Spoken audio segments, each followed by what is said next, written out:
Hello बच्चों, this is ममता त्यागी और आप देख रहे हैं मैथ्स विद ममता। हम लोग का अभी चल रहा था चैप्टर 4 क्लास 6 का बेसिक ज्योमेट्रिकल आइडियाज। अब नेक्स्ट पॉइंट आ जाता है एंगल।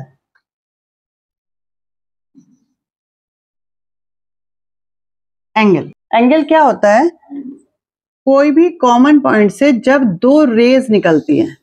रेज आपने पहले पढ़ लिया है कि रेज क्या होती है, ठीक है। तो यहाँ पे मान लीजिए कोई O पॉइंट है और O पॉइंट के से स्टार्ट होते हुए कोई दो रेस निकल रही हैं और ये कोई पॉइंट है A और यहाँ इस रे के ऊपर एक पॉइंट है B, ठीक है। तो ये वाली रे का क्या नाम होगा? OA और इस वाली रे का नाम हो गया OB, ठीक है। और एंगल किसको बोलते हैं? जब दो रेज निकल रही है उनके बीच का जो झुकाव है, मान लीजिए यहाँ पे ये जितना ज्यादा होगा उतना ही बड़ा एंगल होगा और ये जितना कम होगा उतना ही छोटा एंगल होगा। तो ये वाला होता है एंगल। इसे थीटा से भी डिनोट कर लेते हैं, ठीक है। ऐसे बनता है थीटा, है ना। तो ये वाला एंगल है AOB, ये नाम इसका होता है। देखो, किसी भी एंगल को नाम देने के लिए क्या करते हैं कि ये जो साइड्स हैं, एक साइड ये हो गई एंगल की, एक साइड ये हो गई और बीच वाला कॉमन पॉइंट हो गया O, तो बीच वाले को बीच में रखते हैं, इसे एंगल O भी बोल देते हैं। एंगल का ऐसा निशान बनाए और O लिख दिया क्योंकि O पॉइंट पे एंगल बना हुआ है। या इसको ऐसे भी, जो एक्यूरेट बिल्कुल बोलने का तरीका वो है कि एंगल AOB, O बीच में आना चाहिए। साइड का नाम आप आगे रख लो और पीछे रख लो, बीच में O आ जाए।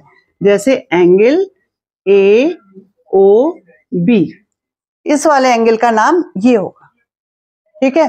और इसको आप ऐसे भी लिख सकते हो BOA, एंगल BOA।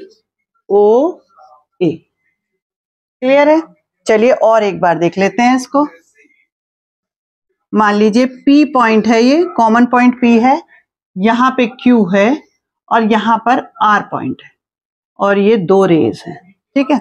और इनके बीच का ये एंगल है थीटा। तो इस एंगल का हम नाम क्या रखेंगे? नाम कैसे बताएंगे इस एंगल को? एंगल का निशान बनाया QPR। क्लियर है? मतलब जहां पे एंगल बना हुआ उसे बीच में रखना है हमें। ये आर्म्स होती हैं या साइड होती हैं, ये वाली और ये वाली, ये साइड बोलो इन्हें चाहे आर्म्स बोलो एंगल की, ठीक है। तो QPR, या तो आप ऐसे बोल दीजिए इसको तो भी उसका मतलब यही है, ठीक है। या ऐसे बोल दीजिए RPQ, एंगल RPQ। तो देखो ये जो एंगल है, इस दोनों में हमने P को बीच में रखा, चाहे Q पहले रख लो चाहे R पहले रख लो, इससे कोई फर्क नहीं पड़ता, है ना। अच्छा, ऐसे क्यों करना पड़ा? हम इसे सिंपली ये भी तो कह सकते हैं ना, एंगल P। ये क्यों करना पड़ा कि पूरा नाम बताना पड़ता है इसका, है? देखो जरा,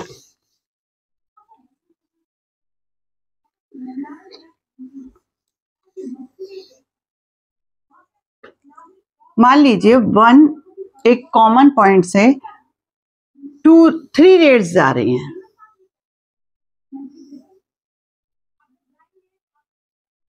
थ्री रेज जा रही हैं जिनका स्टार्टिंग पॉइंट यहाँ O है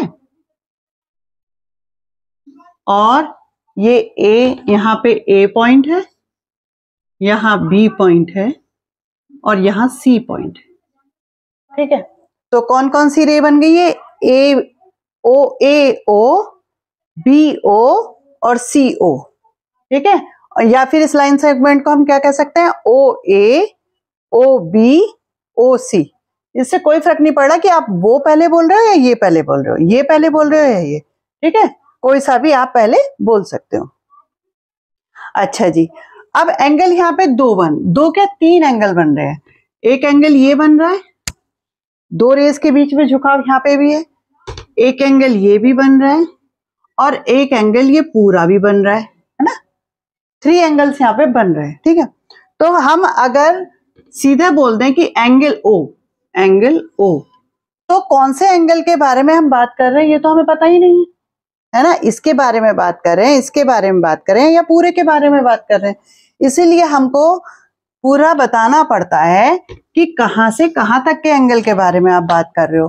तो अगर हम इस वाले एंगल के बारे में बात कर रहे हैं तो ये वाला एंगल क्या है, BOC। देखो ये इसके अंदर के एंगल है ना, BOC या COB, है ना। तो ये वाला एंगल जो है, मान लीजिए θ1 है, तो θ1 क्या हो गया, एंगल BOC। क्लियर हो गया आपको। और अगर हम इस वाले एंगल के बारे में बात कर रहे हैं, ये वाला एंगल, तो ये वाला एंगल क्या है, AOB।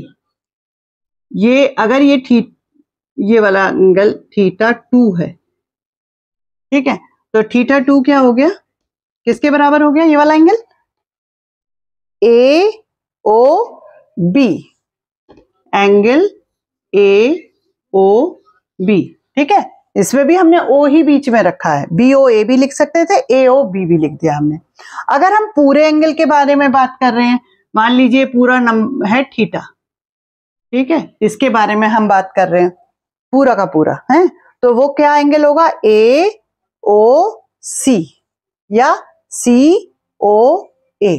जिसके बीच के एंगल के बारे में बात करें, वो दोनों साइड्स आपको लेनी पड़ेंगी। तो AOC, तो θ क्या हो गया, एंगल AOC। क्लियर हो गया ना कि आप किसी एंगल को क्या नाम दोगे, कैसे नाम दोगे। ठीक, अब नेक्स्ट चीज आ जाती है, किसी एंगल के बीच में कोई एंगल है और ये एंगल में आप इसके रीजन को कितने पार्ट्स में डिवाइड कर सकते हो। देखिए ये एंगल का जो इधर वाला एरिया, अंदर की तरफ का एरिया, उसे बोलते हैं इंटीरियर एरिया, इंटीरियर रीजन। ठीक है, और जो बाहर का एरिया है इधर का, ये वाला सारा, ये हो गया एक्सटीरियर रीजन। और अगर लाइन के ऊपर कोई पॉइंट है, मान लीजिए यहाँ पे कोई पॉइंट है, ये हो गया A पॉइंट, ये B पॉइंट, ये C पॉइंट। अच्छा A B तो ऑलरेडी है ऊपर लिखा हुआ, कुछ और नाम दे देते हैं इन पॉइंट्स को। मान लीजिए ये पॉइंट है A B, हो गया C और D। ठीक है, और यहाँ पे पॉइंट है कोई E, यहाँ पे पॉइंट है G, और यहाँ पे कोई पॉइंट है इस लाइन के ऊपर F, और यहाँ पे कोई पॉइंट है H। ठीक है, जो एंगल के अंदर की तरफ पॉइंट है D और C, ये कौन से हैं, इंटीरियर पॉइंट।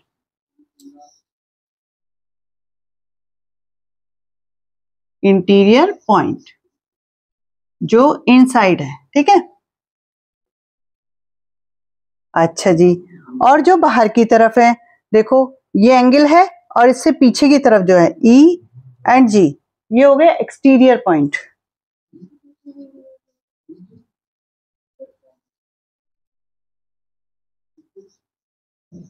एक्सटीरियर पॉइंट, और जो इस एंगल के ऊपर ही है, इसकी साइड्स के ऊपर ही बने हुए हैं, जैसे ये वाला F पॉइंट है, H पॉइंट है, ये क्या हो गया, on the angle, on the angle point. Clear हो गया। तो किसी भी एंगल के जो रीजन है आसपास का या उसके अंदर का, 3 पार्ट में है, interior, exterior, on the angle. अच्छा एक चीज और इसमें सोचने समझने वाली है कि इसका जो इंटीरियर पॉइंट, इंटीरियर एरिया है, वो आगे कहीं तक भी एक्सटेंड हो सकता है। देखिए जितनी, ये तो हमारी रेज है ना, ये कहीं भी आगे तक जा सकती है। ठीक है, आगे तक जा सकती हैं, जितने भी आगे तक ये रेज जा सकती है, तो इधर का पूरा एरिया जो है इंटीरियर ही होगा। तो इंटीरियर एंगल का इंटीरियर एरिया डिफाइंड नहीं है, पर इधर का तो इंटीरियर नहीं है, कम से कम इन लाइंस के इधर का और इधर का एरिया सब एक्सटीरियर है। उधर का एरिया इंटीरियर में हो भी सकता है, नहीं भी हो सकता है। ठीक है, वो डिपेंड कर रहा है आप रे को कितना आगे तक बढ़ा रहे हो। ठीक है, अब नेक्स्ट पॉइंट आ जाता है ट्रायंगल।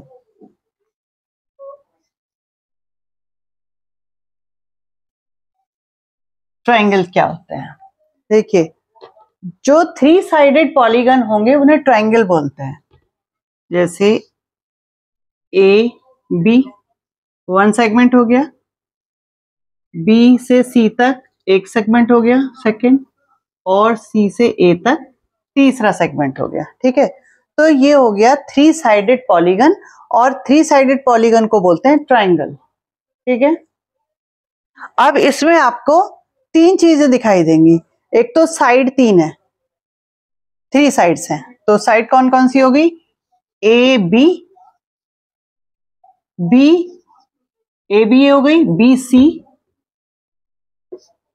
एंड सी ए। ठीक है, 3 साइड्स होगी, 3 वर्टिसेस हैं इसमें। देखो, जब भी 2 साइड जहां इंटरसेक्ट करती है या मीट करती है वहां पे उसे बोलते हैं वर्टेक्स। तो एक वर्टेक्स ये हो गया ए, एक वर्टेक्स हो गया बी एंड एक वर्टेक्स हो गया सी।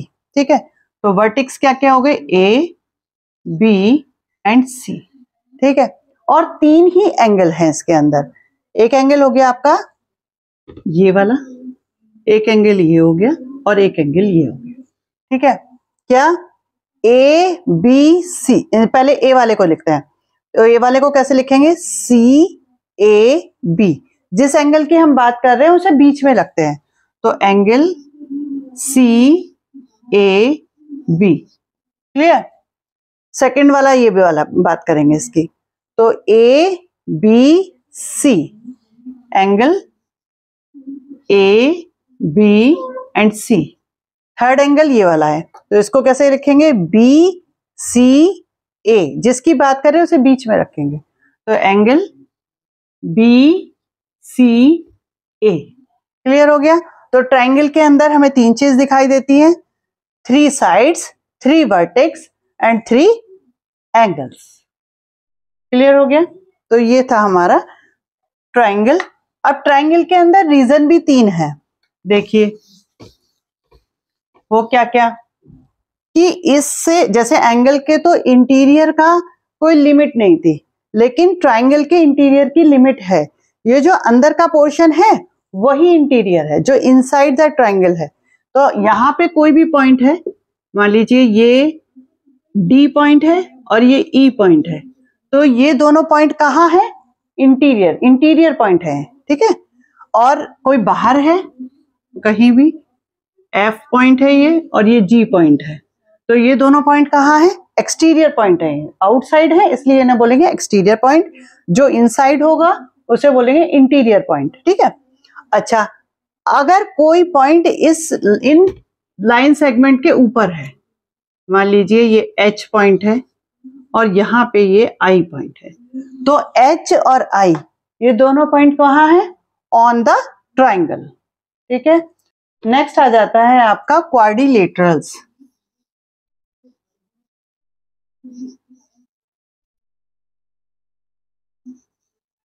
क्वाड्रिलेटरल्स जैसे 3 साइड वाला पॉलीगन ट्राइंगल था, सेम इसी तरह से 4 साइड वाला पॉलीगन क्वाड्रिलेटरल होता है। उसमें 4 लाइन सेगमेंट होती हैं, क्लोज होता है और सिंपल कर्व होता है, और लाइन सेगमेंट 4 होती हैं। मान लीजिए ए से स्टार्ट करा मैंने, ए पॉइंट, यहाँ बी पॉइंट है, यहाँ सी पॉइंट है, और यहाँ डी पॉइंट है। ठीक है, अच्छा, इसका नाम आप कैसे लेंगे ये ध्यान देने वाली बात है। एक साइकिल में नाम लेना होता है इसका, ऐसे नहीं बोलोगे a quadrilateral A C D B, ये तरीका नहीं है इसका। ए बी सी डी, ये क्वाड्रिलेटरल है। ठीक है, ए बी सी डी। अब इसमें भी आपको यही देखना है कि एडजेसेंट साइड कौन सी है, एडजेसेंट वर्टेक्सेस कौन सी हैं।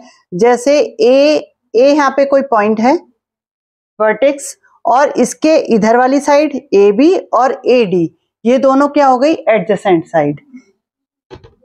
ए बी और बी सी एडजेसेंट साइड है, बी सी और सी डी एडजेसेंट साइड है, और सी डी और डी ए एडजेसेंट है आपस में। ठीक है, एडजेसेंट मतलब पास वाली, साथ वाली, है ना। और ऐसे ही वर्टेक्स है, ए और बी आपस में वर्टेक्स है, बी और सी आपस में एडजेसेंट वर्टेक्स है, सी और डी आपस में एडजेसेंट वर्टेक्स है, और डी और ए आपस में एडजेसेंट वर्टेक्सेस है। ठीक है, अब डायगोनल क्या होते हैं? अपोजिट साइड के वर्टेक्स को जो कि एडजेसेंट ना हो उनको मिलाने वाली जो लाइन सेगमेंट होती है वही डायगोनल होते हैं। जैसे ए का एडजेसेंट क्या है? बी और डी, ठीक है, इधर से देखो तो डी है और इधर से देखो तो बी है, लेकिन सी इसका अपोजिट वर्टेक्स है, ठीक है, एडजेसेंट नहीं है, ए का एडजेसेंट सी नहीं है, तो इसको अगर इससे मिलाऊं तो ये हो गया डायगोनल। क्लियर है? अच्छा, इसी तरह से बी का एडजेसेंट क्या है? ए, या इधर देखो तो बी का एडजेसेंट सी भी है, ठीक है, लेकिन डी बी का एडजेसेंट वर्टेक्स नहीं है, ये बी इसका अपोजिट वर्टेक्स है। तो बी को अगर अपोजिट वर्टेक्स से मिला दिया तो ये जो बी डी है ये डायगोनल हो गया। तो क्वाड्रिलेटरल में 2 डायगोनल्स होते हैं, एक तो जैसे AC हो गया और एक हो गया BD। क्लियर हो गया? और ये सब तो आपस में एडजेसेंट है और अपोजिट साइड्स क्या होगी? ये वाली साइड की अपोजिट ये AB की अपोजिट DC हो गई और AD की अपोजिट BC हो गई। क्लियर हो गया ना? अच्छा, इसी मान लीजिए किसी क्वाड्रिलेटरल को मैं कुछ और नाम दे देती हूँ,